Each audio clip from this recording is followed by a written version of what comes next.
Handang patawan ng Manila International Airport Authority ng mabibigat na parusa ang mga housekeeping at pest control service contractors ng paliparan.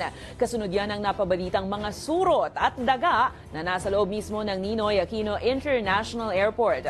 Ayon kay NIA Head Executive Assistant Attorney Chris Benrijo, inatasan na rin nila ang mga Terminal Administration Group para inspeksyonin ang mga trabaho ng mga ito at kung ginagampanan ba ang kanilang mga tungkulin. Matatandaang nag-viral kamakailan ang post ng isang netizen matapos mangati at magpantal-pantalang balat dahil sa mga gumagapang na surot sa upuan ng NAIA. Kasunod dito na videohan din ng isang daga naman na gumagapang malapit sa ilawan ng naturang airport. We will continue to monitor this regularly. Definitely, this is something that's unacceptable. We will impose more penalties, perhaps, to our service providers.